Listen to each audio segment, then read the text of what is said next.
In this week's video, we'll cover how to monitor the Fed's effectiveness in the ongoing bull-bear debate. To view the video in full screen mode, use this icon in the lower right-hand corner of your video player. To improve the clarity of the charts, use this icon in the lower right-hand corner of your video player. These are the major topics we'll be covering, and we'll start with the June 23rd vote. Now we're on a website, oddschecker.com, and of course we're visiting this site for entertainment purposes only. In terms of the vote next week, the latest polls give a slight edge to the leave the EU scenario. However, wagering continues to give the nod to the stay in the EU scenario, based primarily on the rationale that an undecided voter tends to choose what they perceive to be the option with the least amount of risk and uncertainty. Staying in the EU is a known. Leaving the EU opens numerous doors related to the unknown. Point of the exercise: next week's vote could go either way, and a stay vote could send the stock market higher. Next exercise, we're going to use this chart, 2013, 2016, here to gain an understanding of how did we get here, how did the Fed impact the markets along the way, and more importantly, how can we better understand the probability of the risk-on trade winning out or the risk-off trade winning out. Prior to the exercise, we have removed the ETF name here so we can review these charts without bias. Obviously, when we look at this, for the most part, we have a downtrend. Typically, this would not be something that we would be interested in. To see if a trend channel is in play, I can draw a line attaching these lows here, and then I can slide that line up to the highest high that matches these lows here and see if a trend channel may be in play. And as you can see, when the stock market bottomed here, bottomed in a logical area here, and then we rallied back to a logical area. Support, support, support, support, resistance several times here. We touched the blue line several times. Resistance, and you can see here earlier in 2016, this is a breakout that did not hold. Now let's bring the Fed into the picture. You can see here, this is mid-June 2015. You can Google this title and find a USA Today article. Fed signals it's on track for September rate hike. You can see that this market does not like the talk of a rate hike. We hit resistance here, and then really, really bad things happened. After falling sharply to the bottom of the trend channel, you can see this market started to make its way back to the top of the trend channel until the central bankers started talking again right here. This is Fed's Fisher says 4 rate hikes in 2016 are in the ballpark. That's on January 6th, 2016. And you can see early in the year, this market does not like talk of a potential rate hike, and it plunges. Then, as we've covered on numerous occasions, including on short takes, Fisher goes from 4 rate hikes in 2016 on January 6th. Less than a month later, Fisher says market expectations of barely any interest rate hikes this year could turn out to be right. This is literally one of the fastest flip-flops in Fed history. February 1st is the date of the Market Watch article. Here, you can see this is roughly early February. Here, after the Fed changes its tune, good things happen. So the Fed talks about rate hikes here, bad things happen. The Fed talks about rate hikes here, bad things happen. The Fed backs off and flip-flops in February of 2016, and good things happen.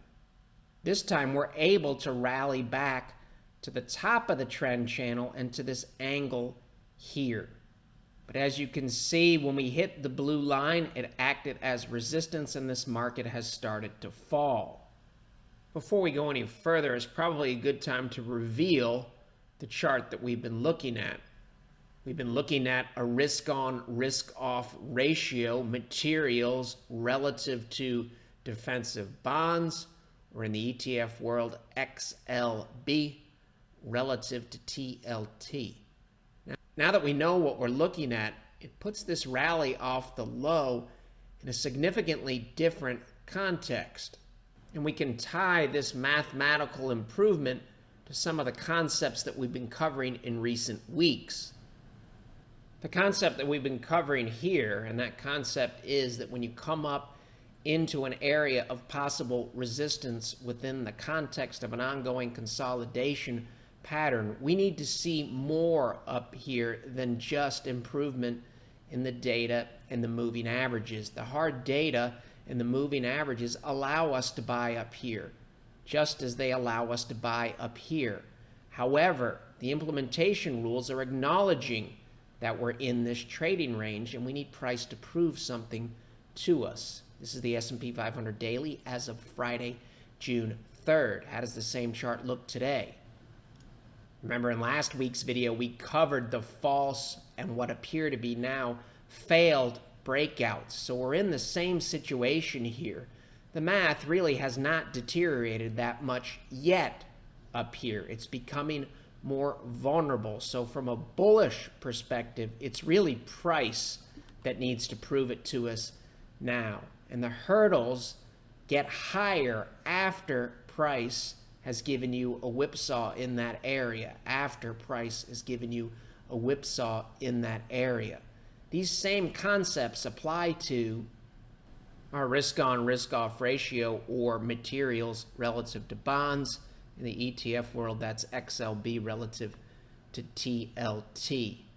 XLB, no question, the math has improved here relative to TLT. However, price really has not proven much to us yet. The math for XLB relative to TLT improved significantly between point A and point B. However, after point B, XLB gets hammered relative to TLT. We're back in the same area. And just as the chart of the S&P 500 from the implementation rules perspective needs to prove something to us with price, this chart, which can also be thought of as the reflation case relative to the deflation case, or we can even go this far, the Fed is successful versus the Fed is failing. And in terms of the Fed being successful or failing, we're talking about the Fed's desire to keep asset prices elevated. You can see here it's pretty clear. When the Fed does something that the market doesn't like, bad things happen. When the Fed does something that the market doesn't like, bad things happen.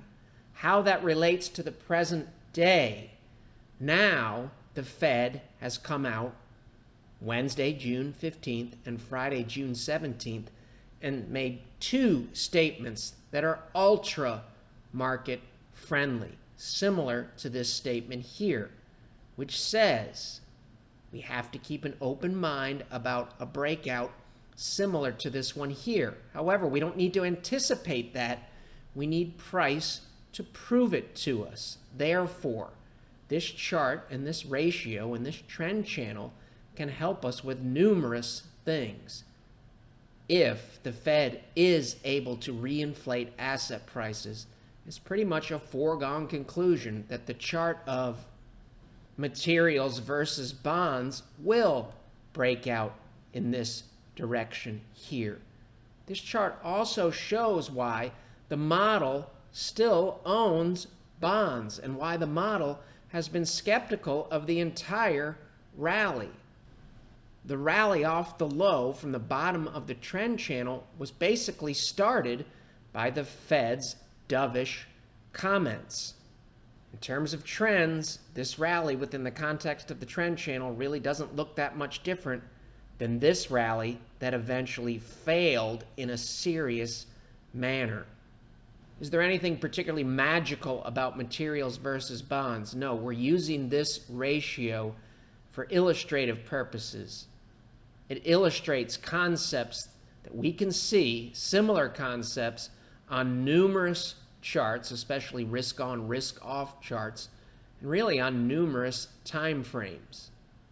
Similar to the chart of the S&P 500, if you're a client, if this chart can clearly break above this downward sloping trend line, then the cash that we have on hand allows us to migrate toward those reflation or economically sensitive assets. Conversely, if this trend channel holds, the cash that we have, we can use it to add to our existing positions that we've held in defensive and some hybrid assets. And one of the reasons why we've held them is this chart and this ratio really hasn't proven much to us from a price or trend perspective yet. The Fed is incredibly powerful, as you can see from the reactions on this chart to their statements. The last two statements are very, very XLB relative to TLT friendly. Therefore, if these type of statements cannot propel this ratio to a breakout here, then that would be very, very concerning. But given the move off of the low here in February, we have to respect the fact that the market may adjust to Janet Yellen's new normal. Nothing has been resolved yet on this chart from a risk-on, risk-off perspective.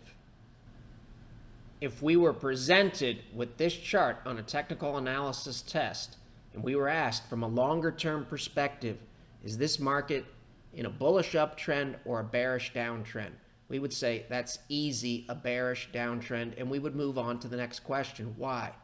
It's basically making a series of lower lows and lower highs.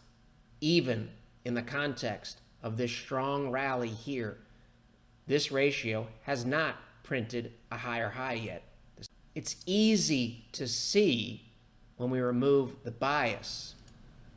Now we've zoomed in a little bit. This is the weekly version of XLB materials relative to TLT. The weekly candlesticks here. This candle on a closing basis peaked 9 weeks ago.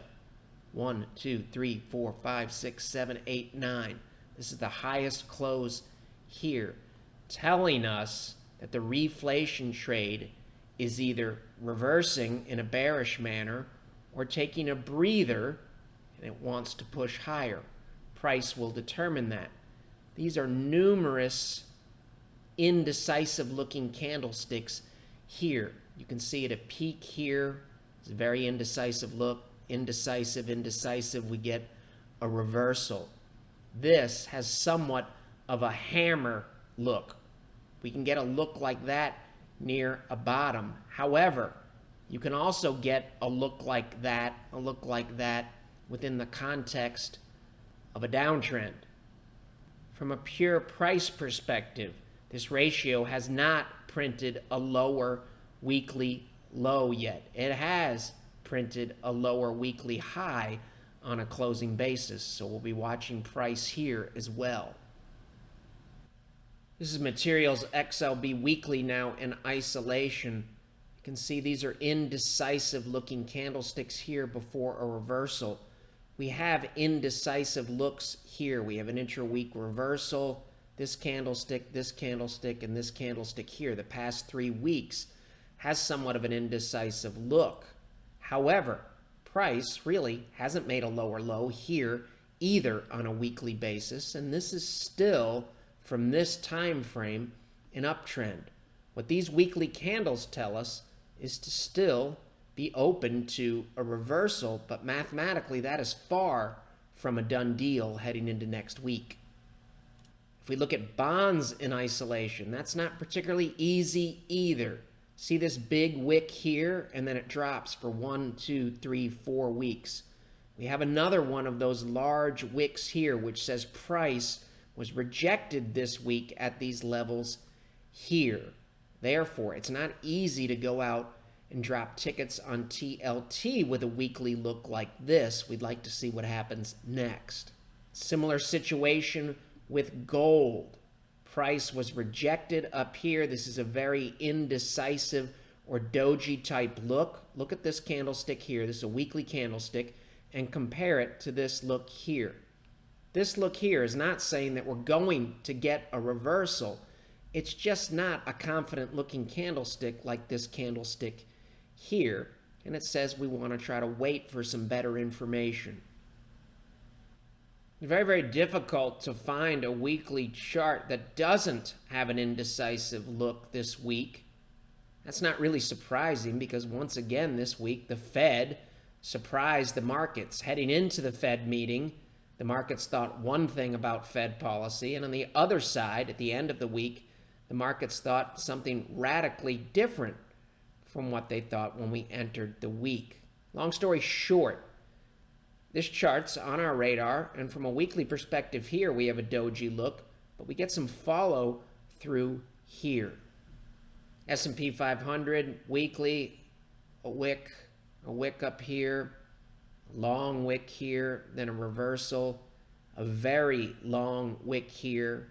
That's last week when we had the concerning intra-week reversal. We've got a doji here, and this isn't a particularly confidence-inspiring candlestick here either. Now, the good news is this market has not broken significant weekly support. In fact, you can make an argument that it came down to 2050 here and held. Therefore, it looks vulnerable, but the math and the observable evidence has not rolled over significantly yet. Crude oil. See the indecisive look? These candlesticks, a reversal. Indecisive look, a false breakout, a reversal. We have a very, very odd combination here. Basically says crude oil the past 2 weeks. 2 weeks ago, it went up and then it came down and finished almost flat. This week, it went down and then came back up and finished almost flat. It's just an indecisive look here. We'll learn more based on what happens next, understanding that sometimes you get that false breakout look. Home builders, last 3 weeks. These are not confidence-inspiring candlesticks here, and we've also printed a lower weekly high relative to this high here. Energy partnerships, AMLP in the ETF world. We're zooming in a little closer here. This is weekly. Still have somewhat of an indecisive look there. It's good to keep in mind from a risk perspective, there's no such thing as a free lunch. So when you're chasing yield, it doesn't necessarily mean that's a bad thing. You just need to have an exit strategy. This is a master limited partnership here.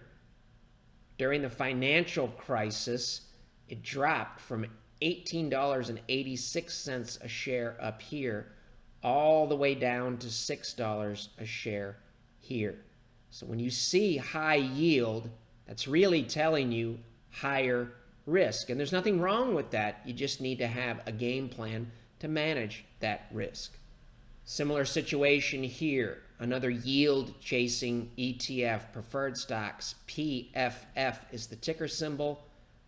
The purpose here is not to say this is a risky ETF 100% of the time. That's not true at all. Purpose here is just to say high yield means higher risk, and it's prudent to have an exit strategy. PFF during the financial crisis fell from 27.77 to 11.27 at this low here.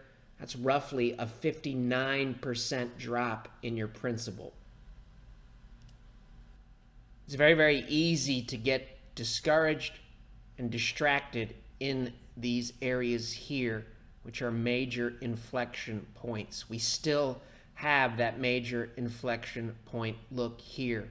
Why is it important to stay focused and to keep our composure? We may see a move on the S&P 500 from current levels all the way up to 2340. If we get a bullish resolution, we could conceivably see a drop all the way to 1680 if we get a bearish resolution. If we zoom into the present day, Friday, June 17th, we're still near that 61.8% retracement, but we have to keep in mind what we covered last week, which is that concerning intra-week reversal here above that retracement, and then we gave it back before Friday at 4 p.m. a week ago on June 10th. Stocks were down this week. The broad NYSE was down roughly 1%. The S&P 500 after this concerning look was down over 1%. The math is indecisive on numerous time frames. A 60-minute chart, June 17th, price is basically in the same place it's been numerous times, including all the way back to March 30th of this year.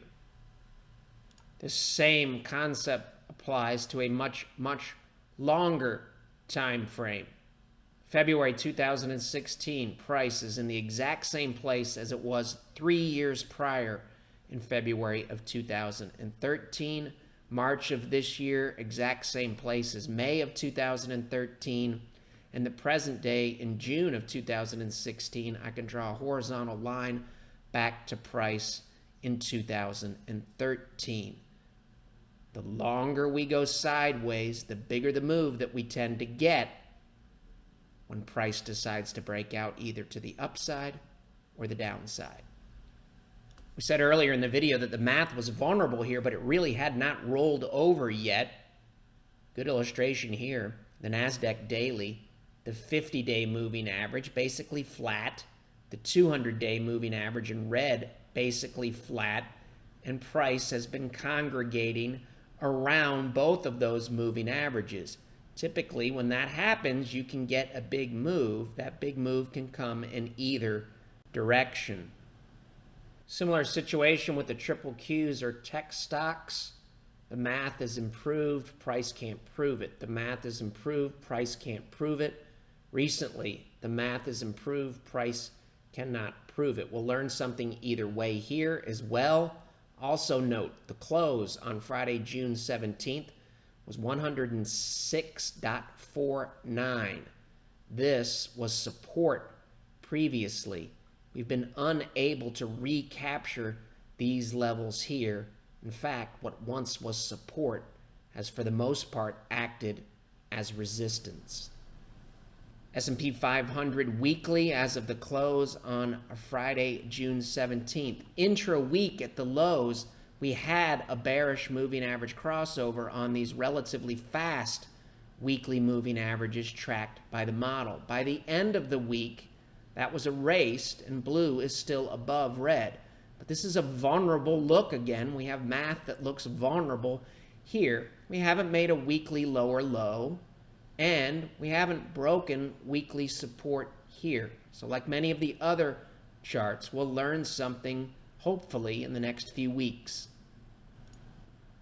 When we went through the materials relative to TLT or bonds example, remember we said that we could choose numerous examples that would paint a similar picture. One example, risk on versus risk off. This is the S&P 500 relative to a diversified basket of bonds. This is a weekly chart.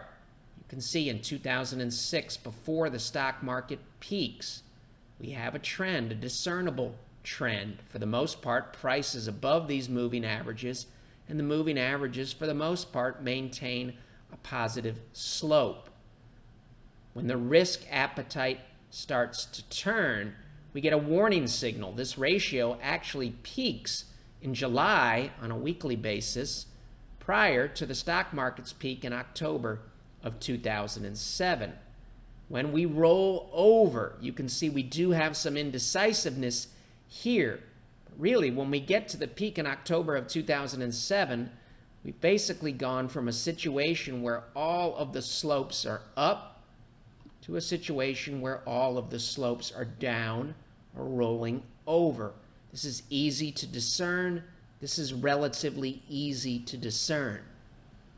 Fast forward into the bear market. For the most part, during 2008, price remains below the moving averages, and the slopes of the moving averages, all of them, are down. When the stock market bottoms, we flip back the other way. Instead of price being below, it's above. Instead of the slopes of the weekly moving averages being down, now they're back up. We can see this. It's discernible. How do these charts or these examples compare to the present day, and what can we learn from it? We'll start at the lows in early February. You can see in February of 2016, this looks very, very similar to the rollover in 2007 and 2008. Here in late December 2015, early 2016, we have price below the same moving averages, and the slopes of all of them roll over. This is relatively easy to discern, and that's one of the reasons why in a video down here we said we have a discernible trend now.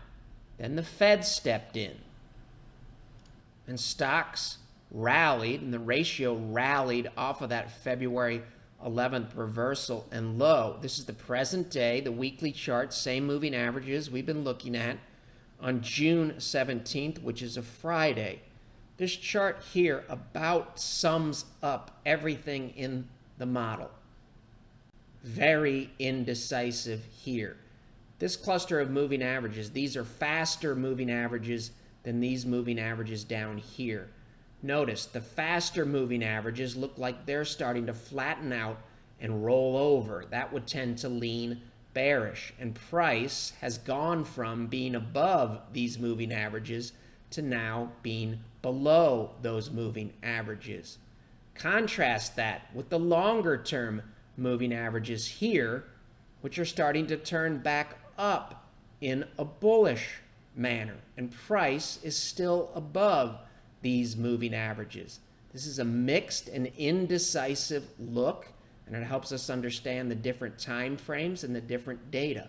Most likely, these moving averages will align again with their slopes. They'll either roll over in this direction here, and you can see here the slopes tried to turn up, and they turn back down. The ratio also on a weekly basis is really in a trading range that it's been in for several months. So we need to see some resolution there to help us discern in terms of what we may do with our cash. Similar situation here, and this will help you understand why we still own TLT in our portfolios. This is a weekly ratio of the S&P 500 relative to risk-off TLT. This is as of Friday, February 11th. That's the day the stock market bottoms. You can see we have that clear, discernible trend. All of the moving averages are moving in the same direction. Price is below them, and we have a clear downward sloping trend line. This is where the Fed changes their tune, and the Fed is part of the markets, and the Fed will continue to be part of the market, a part of the market that we have to account for. And as of April 22nd, you can see we look much better than we did here. Now price is above the moving averages, and it looks like they're trying to turn back up. However, from a price perspective, we haven't made a higher high. In fact, price is quite a bit below this high here made in November of 2015. This is another reason why we've tried to be patient relative to the current rally. April 22nd, this looks like it's trying to turn back up in a healthy manner. If we fast forward to the present day, just the opposite happens. Now we have price below all the moving averages, and notice here, for the most part, all of these moving averages are rolling over, and we've never even made an attempt to take out this high from November of 2015. This ratio and this chart here tells us that we have to be open to a reversal in risk assets, but we still have sideways indecisive looks on many of the charts. With the Fed once again shifting to a hyper dovish stance a few days ago, and with a big vote coming in Europe on Thursday, June 23rd, As always, we will head into next week knowing that the hard data, the risk-on, risk-off ratios, the moving averages will eventually get us in the right place if we monitor that hard data with a flexible, unbiased, and open mind. How do we track all of this and convert it into a usable and actionable format in a reasonable amount of time? The submodels, we answer binary questions, some of them manually done, some of them programmed in Excel, and we also enter in unbiased and hard data. The submodels allow us to get a handle on the market's current profile, and the master CCM market model then looks at the current profile, compares it to past profiles, and recommends a prudent allocation between risk assets such as stocks and conservative assets such as bonds. Conservative assets can consist of cash, bonds, currencies, or any number of investment options. If you'd like to learn more about the market model or our money management services, you can visit our website, follow along on Twitter, Facebook, read our blog short takes, or watch past videos on the Shavaco Capital channel on YouTube. The material in this video has no regard to the specific investment objectives, financial situation, or particular needs of any viewer.